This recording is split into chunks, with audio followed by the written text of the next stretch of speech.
Estamos ya con nuestro invitado del programa del día de hoy, el colega licenciado Alberto Moreno Alfaro. Él es secretario nacional de Estrategia Programática y Plan de Gobierno del Partido Ciudadanos por el Perú, pero además es precandidato a la primera vicepresidencia del partido. Tenemos varios temas que conversar. Bienvenido, Alberto, abriendo puertas. Muchas gracias, muy amable a ti por esa invitación. Me siento enaltecido de poder estar después de mucho tiempo y sabiendo que los robles son más fuertes que... ¿ah? Sí. Y eso me alegra mucho saber esto, hermano. Y bueno, acá estamos para conversar de la coyuntura política, de los temas que gravitan en estos momentos en el escenario nacional. Claro, y con una participación ya, Alberto, política sumamente importante en un partido nuevo. Decía al inicio del programa que tenemos una amistad y además un contacto profesional de los 80. De la época del arco iris en blanco y negro, Alberto, ¿no? Nosotros hemos pasado yo decía el otro día en una entrevista que me hizo el colega, no recuerdo ahorita su nombre, pero que es de la vieja data también. También. Yo le decía que la ventaja nuestra es haber pasado de la Remington o la Olivetti de teclado claro. ahora hasta la inteligencia artificial, ¿no? Sí, pues. Entonces, y de la televisión en blanco y negro, porque el 80 se da la televisión. Y sin control remoto, ¿no? Sí, claro. Entonces, eso da una ventaja, hablando de jóvenes, que hemos pasado por esa etapa que nos da cierta, digamos, posibilidad de entender mejor la situación de los jóvenes de ahora, Alberto, ¿no? Así es. Y sobre todo de los jóvenes periodistas. Así es. Yo creo que hay el periodismo siempre será uno solo. Claro. ¿Qué es lo que rige el periodismo? Son los códigos de ética, ¿no? Entonces son los códigos de ética los que nos rigen y eso no ha cambiado. Puede haber cambiado la tecnología, pero no los códigos de ética. Sí, correcto, y eso se va a mantener, y esta transmisión de experiencias también es sumamente importante. ¿En qué momento el periodista deja de ser periodista, Alberto, para entrar ya al tema de Ciudadanos por el Perú y decide dar un paso en lo político? Nosotros siempre estamos cerca a los políticos, los periodistas desde los 80, y siempre va a ser así. Estamos cerca al poder, a los políticos, al gobierno, a los gobiernos, pero también cerca al pueblo y cerca, que nos da ciertas ventajas. ¿Qué pasó? ¿En qué momento se da esa situación del salto cualitativo del periodismo a la actividad política, Alberto? Bueno, tú sabes, nosotros siempre hemos estado en la actividad gremial, ¿cierto? En la actividad institucional, en la defensa de los intereses del gremio de los periodistas, en defensa de los trabajadores de la prensa, ¿no? Y hemos desarrollado una serie de actividades en los años 80, 90, en defensa del gremio. Yo me aparté de la actividad gremial y de la actividad política, no porque toda actividad gremial de todas maneras te genera un accionar político, ¿cierto? Claro. Aunque tú puedas decir yo no pertenezco a ningún partido, pero el solamente hecho de accionar, la defensa institucional o la defensa de los trabajadores o la defensa del sector, en este caso de la prensa, ya solamente eso ya te está dando un indicador de que tienes un compromiso social con tu sector, ¿no? Entonces, en este caso, yo me alejé de todo eso a fines de la década del 90 y me dediqué estrictamente a nuestra profesión, o sea, dejando de lado los cargos dirigenciales y bueno, hasta que el sueño que nos dejó Alfonso Barrantes de construir el partido y este bichito que no se va de la política a veces en las venas, a un llamado de conglomerado de colectivos de diversas partes del país, nos dieron nacimiento a Ciudadanos por el Perú y acá estamos, ¿no? Con la única ambición de aportar, construir y estar presentes en el próximo elección del 2026 con ganas a discernir, con ideas. Somos un partido con ideas, somos un partido con propuesta ideológica, somos un partido que se ha construido en función de los años que tiene desarrollando el país y las experiencias que hemos vivido. No somos un vientre de alquiler, no somos no somos una sociedad anónima, menos somos una empresa de irresponsabilidad ilimitada, ¿no? Como digo yo, porque mejores son las empresas que son de responsabilidad limitada.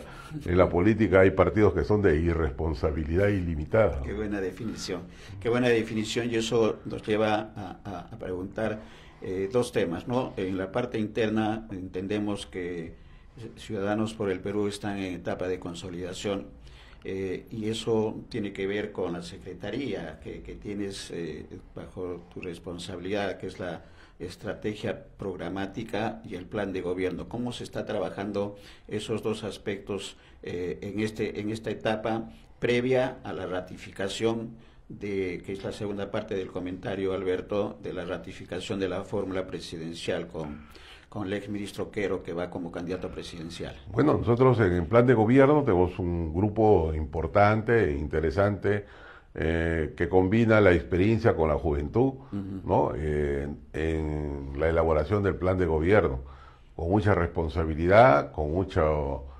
cuidado, un plan de gobierno que pueda permitir al país generar desarrollo y modernización dentro de un contexto de puertas abiertas a la inversión privada, un Estado con capacidad de inversión social, ¿no? Con crecimiento económico, ¿no? Con generación de empleo masivo para los peruanos, sobre todo para los jóvenes, y esto se traduzca en justicia social, generando un mejor servicio de educación, salud, ¿no? Y servicios que tenemos los peruanos que totalmente deteriorados actualmente, ¿no? Sí, y decías una cosa, y está muy bien lo que estaba haciendo Lucero, de colocar ya el trío que va candidato a la presidencia, vicepresidencia, en el caso tuyo, primera vicepresidencia y una dama.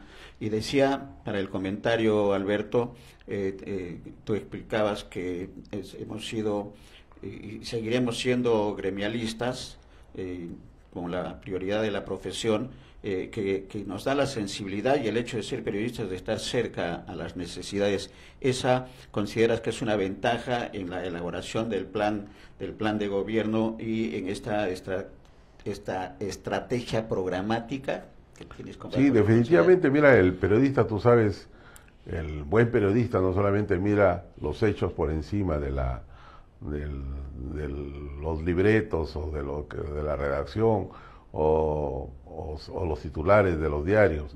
El buen periodista es el que está analizando constantemente y mirando detrás de la noticia y qué intereses están jugando en cada accionar para poder determinar qué es lo que está pasando realmente en cada hecho que sucede en el Perú, ¿no? Y acá tenemos muchos hechos que lamentablemente muchos colegas no han revisado el trasfondo, o no quieren decirlo, o no quieren analizarlo con profundidad, ¿no? Entonces, el trasfondo de la violencia, por ejemplo, de la delincuencia común, el problema de la corrupción del Estado, el tema de los malos servicios, el tema del 12.000 millones de soles paralizados en obras públicas, increíble, ¿no? Okay. Lo que se puede hacer si se destraba eso, solamente que el presidente Yeri destrabe eso, imagínate lo que podría pasar en el Perú, una revolución de inversión del Estado.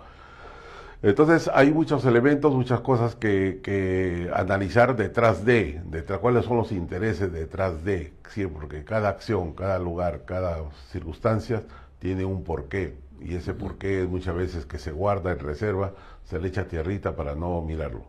Ujú. Y hablamos ya nos estás adelantando ya parte del plan de gobierno, ¿no? El tema de la inseguridad, de la inseguridad en este momento por la criminalidad, el tema de la corrupción, los servicios y el gran tema de la corrupción. ¿Qué otros temas se está viendo? El tema de salud, de educación, el tema de la descentralización, que también resulta sumamente importante en el plan de gobierno del gobierno nacional.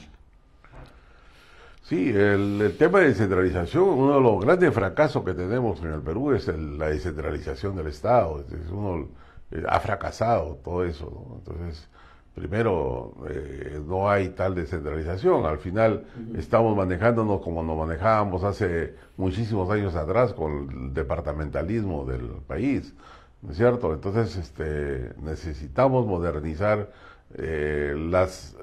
no solamente al Estado, sino descentralizar la inversión del Estado, las necesidades del Estado. No podemos tener, acá todavía en el Perú hay capitales de región que no pueden comunicarse con sus provincias, o sea, es increíble, no hay carreteras, o sea, ¿no? Y eso no solamente lo vemos en los pueblos de la selva, lo vemos en los pueblos de la sierra y incluso de la costa, o sea, es increíble, o sea, ahí tenemos un gran déficit de inversión en infraestructura de carreteras, y tenemos un gran déficit en la infraestructura hídrica, ¿no? Tenemos un gran déficit, hemos retrocedido en cuanto a la construcción y modernización del campo, por ejemplo, ¿no? El campo, la micro y pequeña parcela del campo no tiene, está condenada a la extrema pobreza si no se cambia los mecanismos de manejo de la tenencia de la tierra en cuanto a su producción, ¿no es cierto? Fracasó las cadenas productivas, pero tiene que buscarse otros mecanismos que puedan lograr mejorar la calidad de producción del campo. La ganadería, por ejemplo, mira Cajamarca, ¿no? La ganadería, el promedio del ganado lechero en Cajamarca es de 5 a 6 litros diarios de leche por vaca criolla, ¿no? Entonces, mientras que en la costa esa misma vaca criolla te produce entre 25 y 30 litros de leche. Entonces, ¿qué está pasando? Imagínate una familia que tenga 10 vacas lecheras a 5 litros diarios, te da 50 litros, a un sol te da 50 soles, esa familia tiene por las 10 vacas lecheras al mes un ingreso de 1.500 soles. Ni hablar. Sí, ahí está fallando el Estado, ¿no? Y los gobiernos regionales que también tienen una gran responsabilidad. Y en el tema de servicios, hablo de educación y de salud. ¿Cuál es la propuesta de Ciudadanos por el Perú en esta etapa previa de elaboración del plan de gobierno, Alberto? Definitivamente la prevención de la salud, ¿no? Definitivamente la prevención de la salud y el cuidado total del Estado para el niño de 0 a 9 años. El Estado debe cubrir totalmente al 100% salud, alimentación, calidad de alimentación de entre los niños de 0 a 9 años, ¿no? Para los sectores menos favorecidos. Claro, y hay un problema, permíteme una cápite, y hay un gran problema del 60% de los niños menores de 3 años, sobre todo en las zonas rurales, tienen anemia y desnutrición crónica, y un país tan rico y con producción agrícola importante no se concibe que haya esos porcentajes tan elevados, porque eso afecta al ciudadano futuro. Es que ahí tenemos un grave problema, que es el problema de saneamiento. Ahí está la falta de derechos humanos, ¿no? Los derechos humanos, estamos preocupados por los derechos humanos de los delincuentes y no estamos preocupados por los derechos humanos de millones de peruanos que viven en el campo y que solamente se alimentan con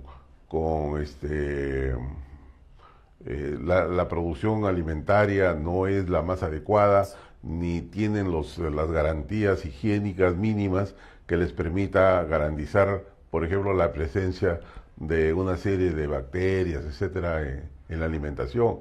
Entonces ahí tenemos que trabajar fuertemente, ahí tenemos que trabajar en el cuidado de la familia, ahí tiene que intervenir el Estado, ¿no? No se trata solamente de construir hospitales, entonces eso me preocupa a mí la construcción de muchos hospitales cuando no tenemos médicos, no tenemos profesionales de la salud para cubrir las plazas de los hospitales, ¿no? El Serum, por ejemplo, me decían, ya tenemos de los 14.000 egresados de medicina, hay plazas de Serum para 10.000.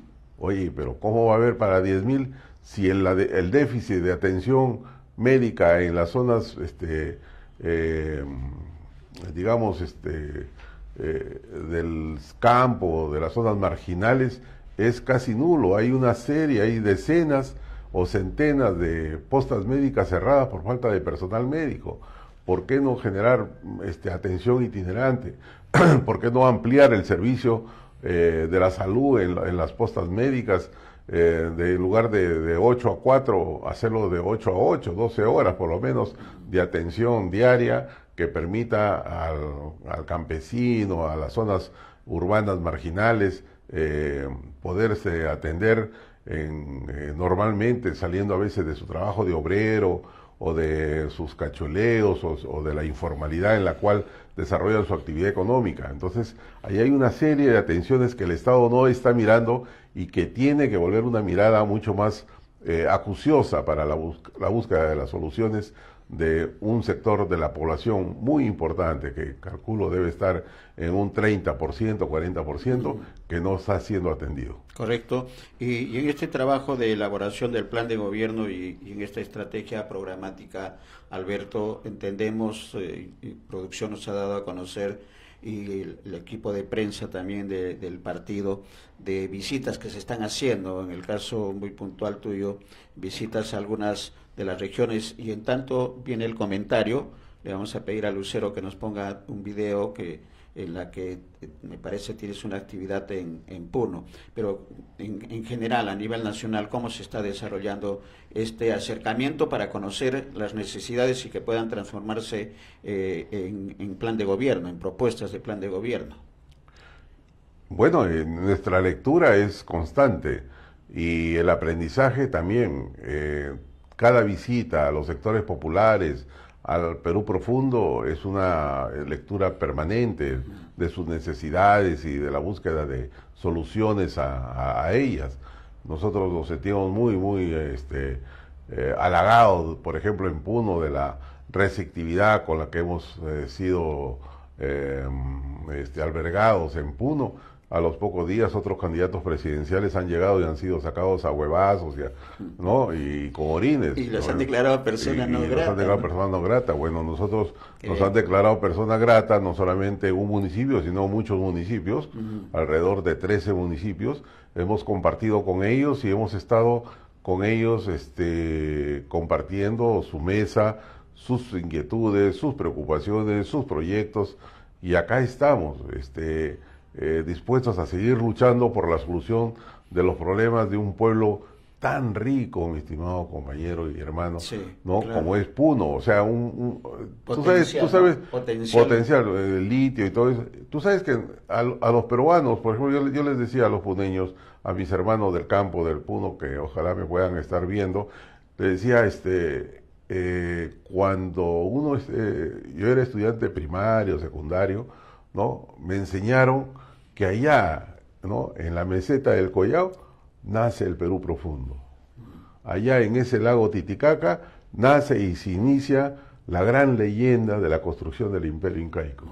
Entonces, qué mejor recuerdo que ese para saber los peruanos que tenemos pues una gran deuda con quienes son nuestros abuelos de nacimiento de esta gran nación llamada Perú. Claro, y Puno, como bien dices, es cuna de la historia, ¿no? Cuna de la peruanidad en su esencia más importante, y necesita atención en estos tiempos de friaje, por ejemplo, que anualmente hay problema de friaje y nunca se ha solucionado de manera integral, y que creo que esa es una deuda del Estado con respecto a una zona tan importante y tan rica, además, como bien dices, no solamente por el litio, sino por el oro y otras potencialidades que tiene la región. En realidad todo el Perú, ¿no? Todo el Perú, así es.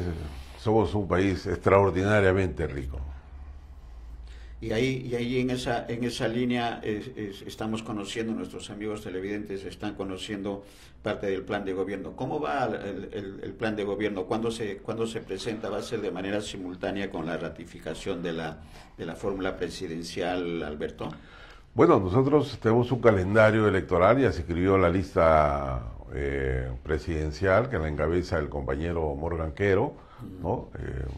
Y nosotros el día 30 de este mes deben ser las elecciones para elegir a los delegados de las regiones del partido, para que el día 7 de diciembre deben definir y votar por las candidaturas, ¿no? Las precandidaturas. Que debe ser una ratificación, ¿no? Debe ser una ratificación. No, yo espero que sí, que tiene que ser así, una ratificación de las propuestas que están haciéndose de diferentes partes del país. ¿Qué decir del candidato presidencial que fue ministro de Dina Boluarte, con algunos problemas de comunicación, sobre todo de trato con los medios de comunicación? ¿Cómo se está manejando eso ya en esta etapa del exministro Quero como candidato presidencial en Ciudadanos por el Perú, Alberto? Morgan Quero no solamente es un gran profesional, es un peruano totalmente identificado con las causas y las más nobles del Perú. Morgan Quero es quizás el más extraordinario joven político que vamos a tener en el debate nacional para conversar los grandes problemas del país desde una postura de, no solamente de peruanidad, sino de una postura, con una postura ideológica. Sociólogo, politólogo, ¿no? Con una experiencia vasta en el mundo, con muchos libros escritos, con muchos artículos publicados. No solamente ha sido funcionario del Estado, conoce el Estado muy bien por dentro. Entonces, yo creo que va a meritar él subir el nivel del debate nacional a una situación digamos, que amerite realmente la puesta en valor de las propuestas de gobierno de los diferentes partidos políticos. Yo creo que una de las grandes razones por la cual hay temor de que Morgan Quero sea candidato presidencial es justamente la calidad de profesional y la calidad del liderazgo que tiene Morgan en el Perú. Correcto, y no hay ninguna limitación, ¿no?, a su candidatura de ningún tipo. Bueno, nosotros hay una situación que no la podemos negar, que está viéndose en el tema que donde corresponde. Manejamos nosotros la convicción y la seguridad de que todo esto va a llegar a buen puerto, que no va a haber ningún inconveniente, y en eso estamos trabajando. Y en la fórmula presidencial, Alberto, hay una dama. ¿Qué les puedes contar a nuestros televidentes de la candidata a la segunda vicepresidencia de Ciudadanos por el Perú? Melanie Herrera, que es la candidata mujer en la plancha presidencial, es una joven empresaria cajamarquina, chotana, ¿no? Que ha desarrollado con mucho esfuerzo un trabajo como todo emigrante a la costa de Chota o de cualquier otro lugar de la sierra, ¿no? Es una empresaria textil, ¿no? Y que bueno, viene desarrollando su trabajo con mucho esfuerzo. Es dirigente de las mujeres luchadoras del Perú, ¿no? Es una organización nacional que tiene ramificaciones internacionales, ¿no? Y que en estos momentos están haciendo, creo, un evento en Australia, ¿no? Es una persona con mucha vocación social, ¿no? Y confiamos en que su liderazgo con el sector microempresarial va a ser de gran valor y de gran ayuda para comprender al Perú profundo, trabajando 14, 15 horas diarias. Correcto, pequeña y microempresa entonces tendrán prioridad en un gobierno de Ciudadanos por el Perú. Así es, totalmente. Nosotros creemos firmemente en la micro y pequeña empresa. Correcto. Hay una pregunta que seguramente se están haciendo nuestros televidentes y tiene que ver con el apellido Boluarte. Ciudadanos por el Perú se decía inicialmente en la etapa previa que estaba siendo auspiciado por Nicanor Boluarte y que Dina Boluarte, la expresidenta, también tendría participación en en senadores o en diputados. ¿Qué puede decir el candidato a la primera vicepresidencia de Ciudadanos por el Perú? No, eso no es cierto, es una narrativa que inventaron enemigos del gobierno nacional de la presidenta Boluarte para vincular la cercanía amigal que tenía el hermano de la presidenta con muchos de nosotros, ¿no? Entonces, y la presencia del hermano en algunas conferencias internas que se dieron para la militancia, ¿no? Hicieron mostrar un cuento que se ha caído por sí solo. El señor Boluarte no figura en las actas de fundación del partido, no figura como militante, no figura como simpatizante, no figura como dirigente, nunca ha figurado, no es que haya figurado y después se ha salido, no, nunca ha figurado, o sea, es una cosa jalada totalmente de los pelos. Yo vuelvo a ratificar, Ciudadanos por el Perú es un partido conformado mayoritariamente por el sector micro y pequeño empresario, por el sector social del Perú profundo, por corrientes provenientes del barrantismo y de la izquierda socialista del Perú de la época del fines de la década del 90. Eso es Ciudadanos por el Perú. ¿Se puede decir que Ciudadanos por el Perú es un partido de centro izquierda, Alberto? Nosotros aspiramos a ser un partido netamente centrista, ¿no? Que abarca desde la convocatoria de la centro izquierda a la centro derecha, ¿no? Hay algunos por ahí que han salido a decir que son social cristianos, socialdemócratas, socialistas y además son amigos de la izquierda, pero son izquierdistas, con un poco de derecha. Al final no sé qué es lo que tienen en la cabeza, pero bueno, ya ese es tema de ellos, ¿no? Entonces, pero nosotros sí afirmamos, creemos en el diálogo, en la convicción, en la honestidad, la transparencia y la lucha contra la corrupción que fortaleció y postuló Alfonso Barrantes. Y creemos en Arguedas porque el Perú tiene que construirse en nación y tiene que asumir el Perú de todas las sangres, que es un factor importantísimo para que todos los peruanos podamos vernos de igual manera. Correcto, y ya has hecho referencia a dos íconos, ¿no? Barrantes, que fue alcalde de Lima, candidato de izquierda, y en el plano literario, pero más que literario, el compromiso de José María Arguedas con los más pobres, que fue ratificado en su producción literaria y en las explicaciones que daba en las conferencias que tuve oportunidad una o dos veces, muy joven, muy pequeño, en San Marcos. Y creo que eso, el que recoja Ciudadanos por el Perú, esas dos referencias es sumamente importante. Papel de los jóvenes en Ciudadanos por el Perú.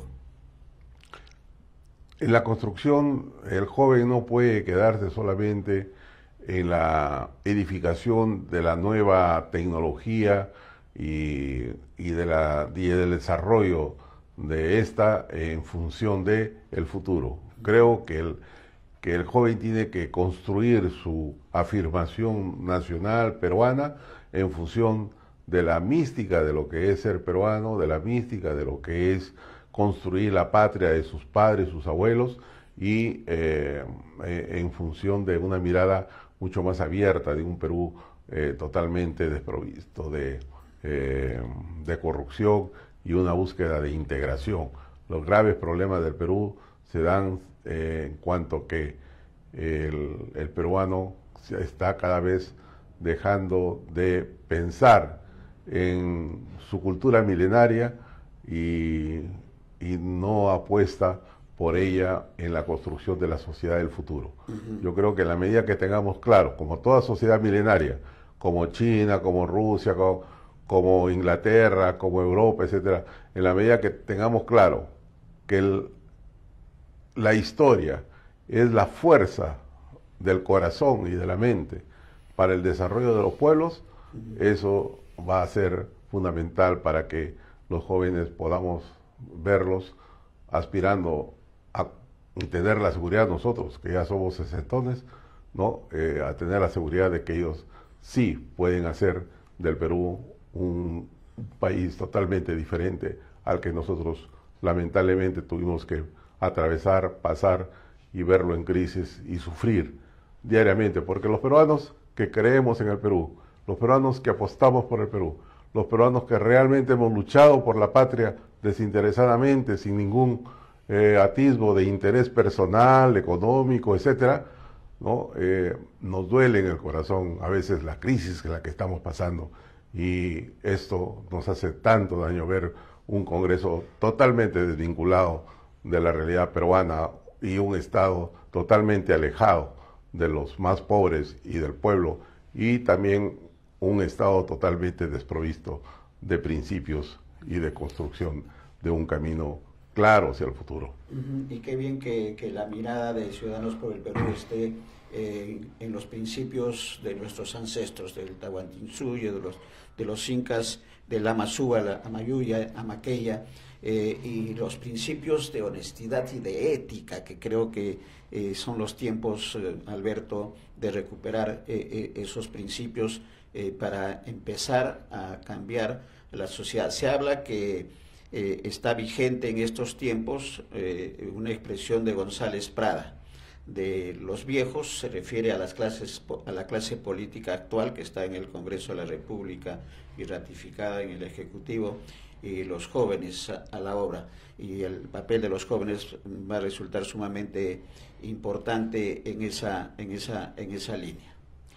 Yo creo que la juventud para mí no se mide por la edad, ¿no? La juventud se mide por el corazón, por el espíritu, porque tengamos el espíritu cambiante, porque el Perú sea un país donde de oportunidad para todos, donde la inversión privada esté abierta a aquellos que realmente quieren invertir con seguridad social, con cuidado ambiental,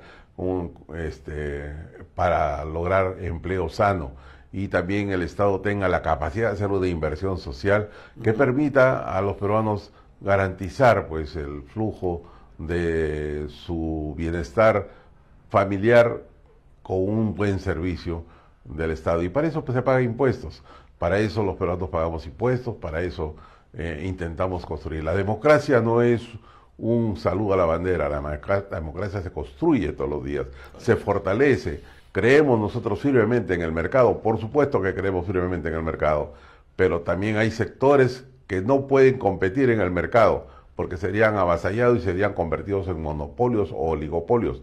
Y esto hay que cuidar. Si queremos realmente una sociedad que transite a un liberalismo justo, ¿no? Tenemos que tener cuidado de que la competitividad y la competencia sean los elementos básicos, pero con un Estado que garantice que la competencia se da en términos razonables, en términos legales y sobre todo en términos justos. Siempre mirando el futuro.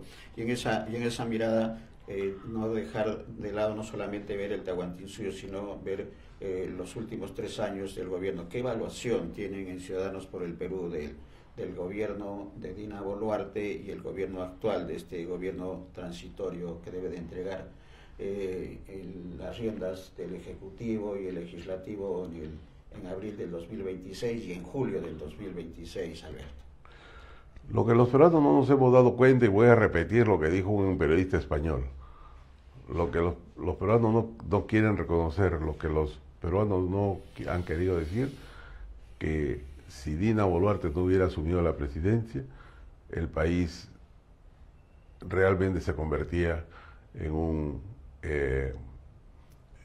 abismo de predicciones realmente increíbles, ¿no?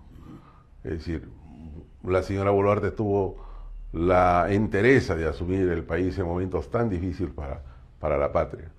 Podemos discrepar con ella muchas cosas, pero lo que no podemos hacer es desconocer su entereza, su valentía de asumir la patria en momentos tan duros y tan difíciles. Y a Yeri yo le deseo la mejor de las suertes, pero ojo, cuidado, la delincuencia le está ganando la partida, ¿no? Entonces no basta pues, señor presidente, con todo afecto, no basta caminar por las calles, ¿no?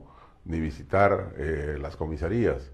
Se tiene que hacer cambios radicales, se tiene que mover jefaturas y jefes en muchos que están enquistados.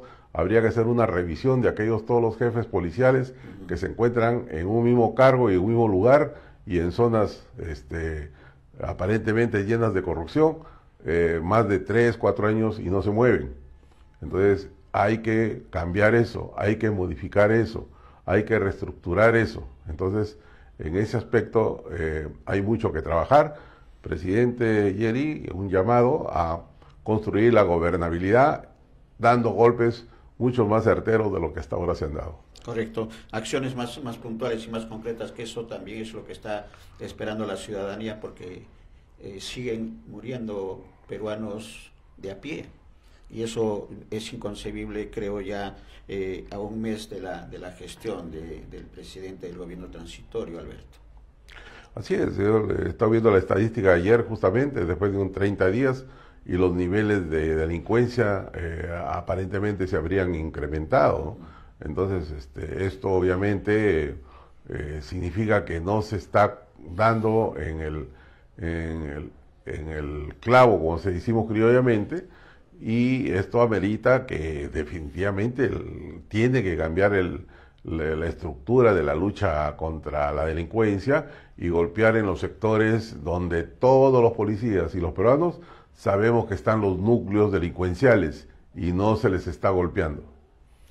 Gran tarea, gran tarea. En el tema de Ciudadanos por el Perú, con las gracias por la entrevista, Alberto, esperemos que no sea la primera, y tener la oportunidad de poder entrevistar al candidato a la presidencia, Morgan Quero, porque vamos a sacar un programa que se llama, bien digo, Ánfora 2026, que lo tenemos desde el 2020, es la edición número 6 ya de Ánfora 2020, en pocos días, que va a ser un programa eminentemente electoral, en la que va a estar un amigo y colega en común, Miguel Ángel Risco, en la conducción. Van a ser programas diarios con conductores diferentes para darle variedad al tema. Eso debe ser en los próximos días, y te comprometemos para no solamente entrevistarte a ti, sino también al presidente, al candidato a la presidencia de Ciudadanos por el Perú. ¿Qué decirle a los jóvenes y a los televidentes que van a acudir a las urnas desde la visión, desde el faro de Ciudadanos por el Perú, Alberto? Yo los convoco a los jóvenes a integrarse al proyecto nacional de Ciudadanos por el Perú. A este proyecto que, más que la de proyecto de un partido político, era de buscar un frente ciudadano para devolverle al Perú la construcción de la institucionalidad, del Estado de Derecho y la garantía del desarrollo social y económico del país. Tenemos que apostar por el Perú de todas las sangres, tenemos que apostar por un Perú sin discriminación social ni racial. Tenemos que apostar por un Perú donde los jóvenes no solamente sean mirados como la primera línea de fortalecimiento de la patria, sino sean pues los herederos de la construcción de la patria. Por eso, para ello hay que prepararse, jóvenes. Claro. Hay que leer, hay que estudiar, hay que construir, hay que fortalecer los niveles profesionales que ustedes, cada uno, desarrollan tanto en el ámbito académico como técnico. Así que les deseo lo mejor. Las puertas de Ciudadanos por el Perú están abiertas. Vamos con Mariátegui y Barrantes, vamos con Morgan Quero a la presidencia, y yo estoy seguro que vamos a construir una patria diferente. Banderas importantes. Mira, y justo Gustavo Palacios de Huaycán pregunta: interesante las propuestas, y cómo podemos participar en Ciudadanos por el Perú. ¿Cómo pueden hacer los jóvenes? ¿Alguna dirección, teléfonos, Alberto? Sí, la página web del partido, Ciudadanos por el Perú. Ustedes, todos los jóvenes, todos los peruanos, todos los ciudadanos, hombres y mujeres del Perú, ciudadanosdelperú.pe, ¿no? Entonces, y ustedes pueden ahí escribir y formen los comités de campaña, formen los comités de estudio, formen los comités de participación, formen este Perú profundo, que desde los diversos barrios y zonas formen y construyan esta patria nueva junto con el partido político. Somos un partido de centro, creemos que en Huaycán, mis recuerdos a Huaycán, a Pascuala Rosado, claro, con quien acompañé a Pascuala en el forjamiento de ese proyecto habitacional y de vivienda. Estamos hablando de los 80, Alberto. De los 80, claro. ¿No? Y lloré cuando Sendero Luminoso asesinó a Pascuala Rosado y la mató saliendo de su casa, si no me recuerdo, con muchas balas encima, y la dinamitó su cuerpo. La insanía del terrorismo, la insanía de la violencia que Huaycán supo resistir. Y esta es una historia que no la dicen. Huaycán fue uno de los pueblos que supo resistir el embate del senderismo. Y gracias a Huaycán, al pueblo de Huaycán, se evitó que Sendero controle y tome y capture la carretera central. Esto no se ha dicho, esto nunca se ha dicho. Y gracias a esa mujer valiente, héroe, como Pascuala Rosado, que fue junto con decenas y centenares y miles de habitantes de Huaycán, lucharon por la patria y evitaron pues que Sendero propague su terror y llegue a Lima dominando la zona central de ingreso a la ciudad.